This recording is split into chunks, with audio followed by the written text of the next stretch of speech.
आइए तो अब हम इसमें न्यूक्लियोफाइल और इलेक्ट्रोफाइल के बारे में देखेंगे कि इलेक्ट्रोफाइल और न्यूक्लियोफाइल होते क्या है। ठीक है, सबसे पहले न्यूक्लियोफाइल के बारे में देखते हैं। न्यूक्लियोफाइल, ठीक है, न्यूक्लियोफाइल ये वर्ड जो दो वर्ड से मिलकर बना हुआ है, एक न्यूक्लियस और दूसरा लव। ठीक है, न्यूक्लियस कहने का मतलब नाभिक। नाभिक कौन सा नाभिक? परमाणु का नाभिक, जिसमें क्या पाया जाता है?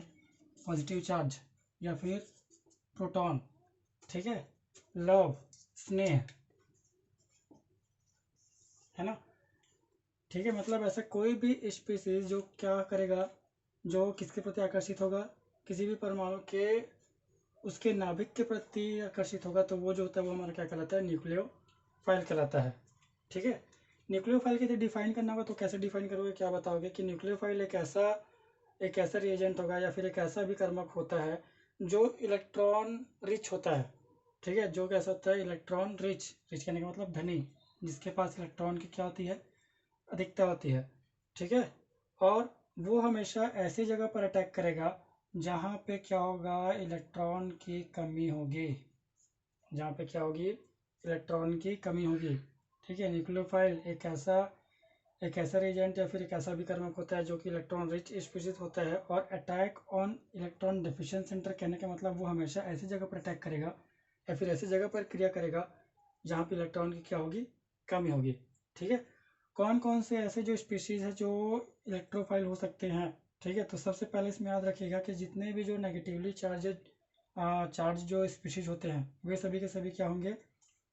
सभी के सभी क्या होंगे? वो न्यूक्लियोफाइल होंगे। जैसे कि यदि मैं एग्जांपल बताऊं, हाइड्रोक्साइड आयन हो गया, ठीक है, या फिर NH2 NH2 है ना, और और क्या हो सकते हैं? हैलाइड आयन, ठीक है, या फिर साइनाइड आयन। ठीक है, तो ये सभी के सभी क्या होते हैं? नेगेटिवली चार्ज स्पीशीज जो कि क्या होंगे? न्यूक्लियोफाइल होंगे। ठीक, सेकंड इसमें कहता है कि जितने भी जो लोन पेयर है ना, lone pair present on central atom, कहने का मतलब केंद्रीय परमाणु में लोन पेयर यदि होगा तो वो भी क्या होंगे?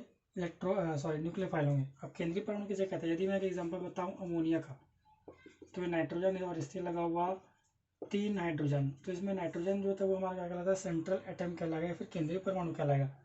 उसी प्रकार एक और एग्जांपल H2O, ऑक्सीजन, इससे लगा हुआ क्या? हाइड्रोजन, तो यहाँ पर ऑक्सीजन जो होगा वो हमारा क्या कहलाएगा? सेंट्रल एटम कहलाएगा। सेंट्रल एटम कहलाएगा। BeCl2, BeCl2, तो बेरिलियम जो होगा वो हमारा क्या कहलाएगा? सेंट्रल एटम कहलाएगा। ठीक है, तो यदि किसी भी मॉलिक्यूल में, किसी भी अणु में उससे केंद्रीय परमाणु पर क्या होगा? यदि lone pair of electron present होगा तो वो हमारा क्या होगा? न्यूक्लियोफाइल होगा। जैसे कि एग्जांपल NH3 ले लो, है ना, NH3 इसके भी, इसमें क्या होता है? नाइट्रोजन में लोन पेयर ऑफ इलेक्ट्रॉन है ना, या फिर H2O भी ले सकते हैं हम। H2O, क्यों H2O? क्योंकि यहाँ पर H2O में क्या है? लोन पेयर ऑफ इलेक्ट्रॉन है। ठीक है, तीसरा तीसरा कंडीशन इसमें यह कहता है कि यदि पाई इलेक्ट्रॉन डेंसिटी कहीं पर है, कहने का मतलब पाई बॉन्ड की बात कर रहा है वो, ठीक है, पाई इलेक्ट्रॉन डेंसिटी कहीं पर है तो वो भी क्या होगा? एक प्रकार का न्यूक्लियोफाइल होगा। अब पाई बॉन्ड कहाँ पर बनता है? जहाँ पे कार्बन कार्बन में मल्टीपल बॉन्ड होगा, या तो डबल बॉन्ड होगा या तो फिर वहाँ पर क्या होगा? ट्रिपल बॉन्ड होगा।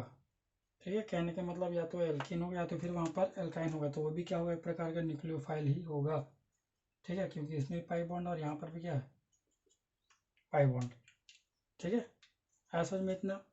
ठीक, तो ये कुछ एग्जाम्पल इसमें याद रखिएगा, है ना। केवल इसमें जितना एग्जाम्पल नहीं, और बहुत सारे जितने भी जो नेगेटिवली चार्ज है या फिर जितने भी जो सेंट्रल एटम जिसमें क्या पाया जाएगा? लोन पेयर ऑफ इलेक्ट्रॉन पाया जाएगा, ठीक है, वो सभी के सभी क्या होंगे? न्यूक्लियोफाइल होंगे। ठीक है, चलिए भी नोट कीजिए इतना। ठीक है, क्लियर है इतना? तो इसमें आगे हम देखते हैं इलेक्ट्रोफाइल के बारे में। इलेक्ट्रोफाइल, ठीक, न्यूक्लियोफाइल और इलेक्ट्रोफाइल दोनों को कंपेयर करते हुए पढ़ना, दोनों एक दूसरे के ऑपोजिट है। ठीक है, इलेक्ट्रोफाइल, इलेक्ट्रो जो वर्ड है वो इलेक्ट्रॉन को डिनोट करेगा, और फाइल जो है वो लव या फिर स्नेह।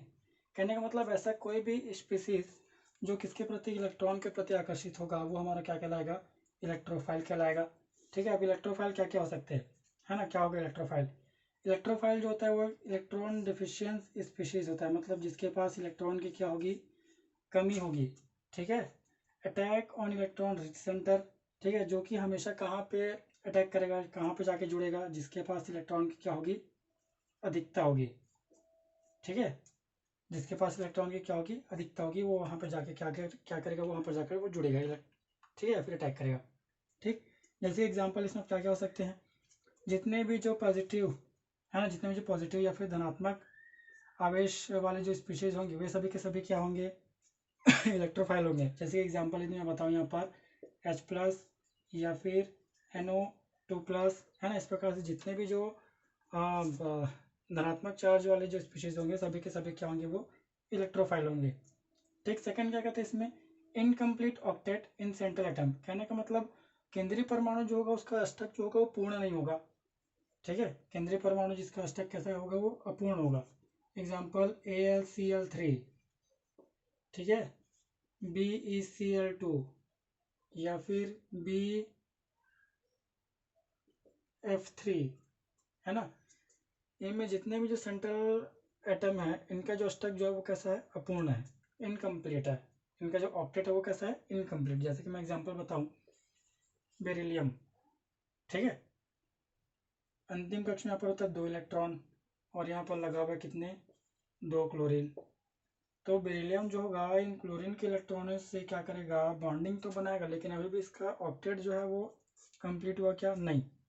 उसी प्रकार एल्यूमिनियम की बात करोगे तो इसके भी लास्ट जो ऑर्बिटल जो है, ठीक है, लास्ट जो इसमें अंतिम जो इसमें कक्ष है इसके पास कितने इलेक्ट्रॉन होते हैं, 3 इलेक्ट्रॉन, और यहाँ पर क्या जुड़ा हुआ है, 3 क्लोरीन। ठीक है, बॉन्डिंग तो बनाएगा लेकिन इनका जो ऑक्टेट जो है, फिर इनका जो अष्टक जो है वो अभी भी कैसा है, अपूर्ण है। ठीक है, तो ये सभी के सभी किसकी तरह कार्य करेंगे, एक इलेक्ट्रोफाइल की भांति होंगे। थर्ड इसमें हमको देखने को मिलता है पार्शियल पॉजिटिव चार्ज, या फिर इसी को हम लोग क्या बोलते हैं, आंशिक धनात्मक आवेश। आंशिक धनात्मक आवेश। अब आंशिक धनात्मक आवेश हमको कहाँ में मिलेगा, जितने भी जो कार्बोनिल कंपाउंड हम आगे पढ़ेंगे, ठीक है, जितने भी हम क्या पढ़ेंगे, कार्बोनिल कंपाउंड। ठीक है, इसमें क्या होता है, आंशिक ये ऋणात्मक आवेश और ये आंशिक धनात्मक आवेश। समझ में आ रहा है ऐसा क्यों होगा, अधिक विद्युत ऋणी होगा, इलेक्ट्रॉन को अपनी ओर खींचेगा, जिसके कारण इसमें आंशिक ऋणात्मक आवेश और इसमें आंशिक धनात्मक आवेश आ जाएगा। ठीक है, पार्शियल पॉजिटिव चार्ज, तो ये जो होगा वो भी एक प्रकार से किसकी तरह कार्य करेगा, ये इलेक्ट्रोफाइल। क्लियर है इतना, दोनों एक दूसरे के अपोजिट होंगे, है ना। ठीक, समझ में आ रहा नहीं, कहने का मतलब न्यूक्लियोफाइल जिसके पास इलेक्ट्रॉन की अधिकता होगी, अब इलेक्ट्रॉन की अधिकता होगी मतलब किसके प्रति आकर्षित होगा, धनात्मक आवेश, और धनात्मक आवेश हमको कहाँ पे मिलता है, न्यूक्लियस में या फिर नाभिक में, इलेक्ट्रोफाइल। ठीक है, जो इलेक्ट्रॉन के प्रति क्या होगा इस नहीं, इलेक्ट्रॉन के प्रति क्या होगा, आकर्षित होगा। ठीक है, अब इलेक्ट्रॉन के प्रति आकर्षित कौन होगा, कौन होगा इलेक्ट्रॉन के प्रति आकर्षित, जिसके पास इलेक्ट्रॉन की कमी होगी। ठीक है, जिसके पास क्या होगी, इलेक्ट्रॉन की कमी होगी, जैसे कि H+ यहाँ पे दिख रहा है, LCl3 दिख रहा है, इन सब में इलेक्ट्रॉन की क्या है, कमी है। ठीक है, तो ये न्यूक्लियोफाइल और ये इलेक्ट्रोफाइल।